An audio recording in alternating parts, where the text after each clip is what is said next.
very excited for our students to be able to participate in Project Connect. Having these smartphones has brought a lot of motivation to our campus and hopefully a lot of motivation to these students to do their absolute best in Algebra 1.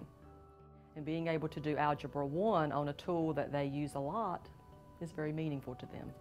I think the phone is a good idea because it has a calculator on it, and you can go to blogs if you have a question about it and post a comment, and then they'll reply back to you on feedback or whatever, or tell you how to do a problem. We were assigned to solve a problem, and we had to make a blog, and I decided to do a video to make it more interesting. So I got one of my friends to videotape me while I was doing the problem, and I showed the steps on how to solve the problem, and when I posted, I got a whole bunch of comments back saying how it helped them solve their linear equation.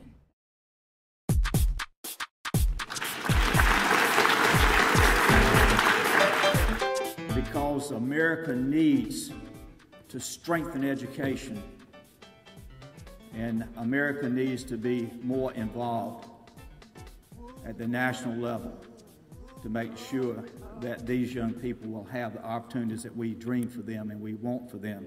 What a pleasure it is for me as State Superintendent to be here and to represent the 1.4 million students that we have in our schools. And what could make more sense than to harness one of the favorite technologies of teenagers to encourage more learning?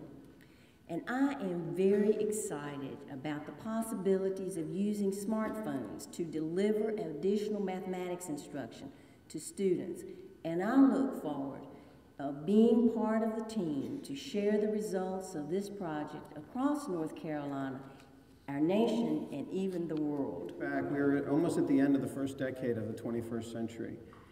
And if we think back about the changes that have occurred in those short period of time, we can see some fundamental shifts in the way we think about our world, and the way we think about technology, and the way we need to begin to think about school. We've gone from large room-filled computers to computers like this. If we think about cell phones, they're a fundamental shift in the way in which we communicate. But they're entrance, a connection to an entire information landscape that allows us to connect with people around the world, that allows us to find information on almost anything instantly. Clearly, education is one of the most critical areas here in the United States. If we're going to maintain our economic position in the world, we need to improve our educational system, and in particular, in science and mathematics. And so when we had this opportunity to join in with Project Connect, we became very excited.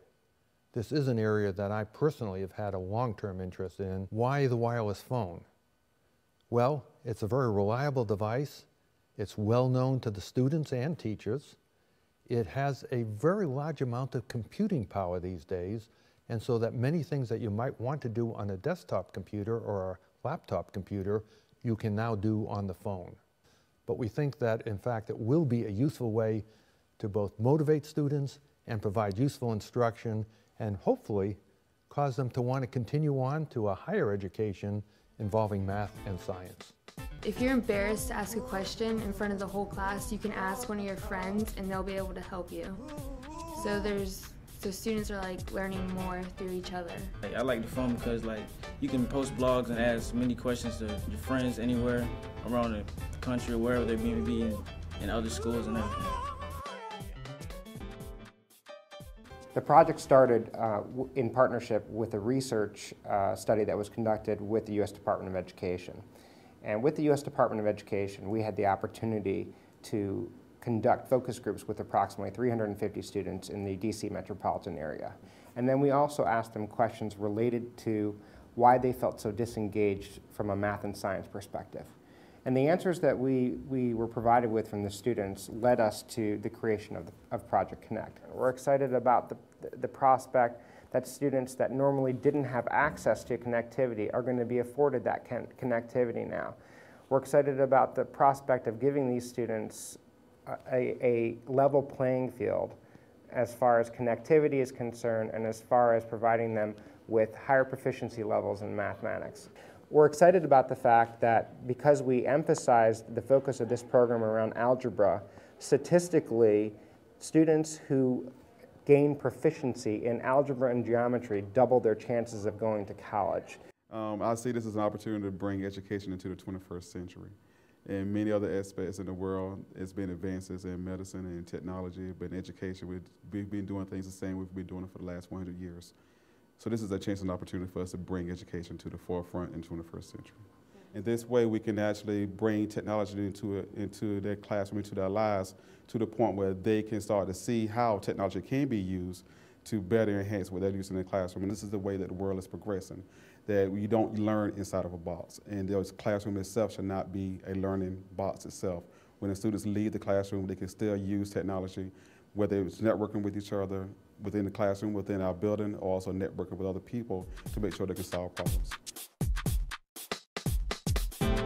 You know, we just don't want him to get germs, so he's being homeschooled right now, but the advantage that Damon has at having homeschooled, he still has the ability to communicate through this device that has helped him to stay in touch with the kids and still learn and still achieve, which to me is a very good plus.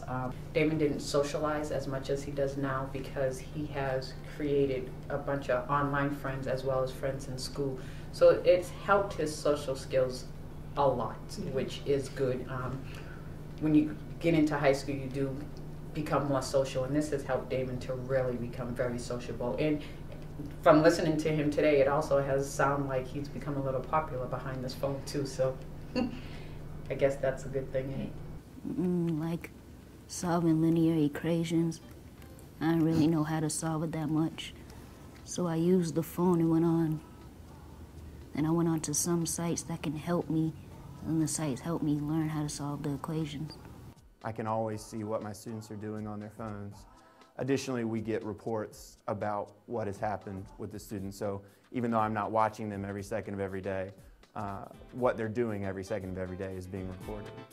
Here come your phones again. Everybody, we're looking at the big race, which is about solving linear equations. It's a completely closed system, which means that the students can't communicate with anyone outside of the Project Connect circle, that being the students in my class, the students in the other 3 classes, and some Project Connect staff and teachers. I think it's an excellent opportunity for students to be able to use the mobile device to supplement their learning and to use a device that they're already using, but use it in an educational setting. In my experience, students are more likely to use a mobile device simply for size factor. It's a portability issue. It's something they can stick in their pocket or in their backpacks that's not cumbersome. They're also accustomed to the smaller environment than perhaps adults are. We were doing linear equations and people posted video blogs on how to do it, so that helps. And part of collaboration is what these kids are going to do, and that's such a key to, we're not going to all know it all. So the fact that they can socially network and interact with one another to learn from each other, I think that's going to be the key to it. And giving them this device and this opportunity with the wireless to constantly be in touch with one another is going to really open up their eyes and allow them to think through the problems and talk through the problems better.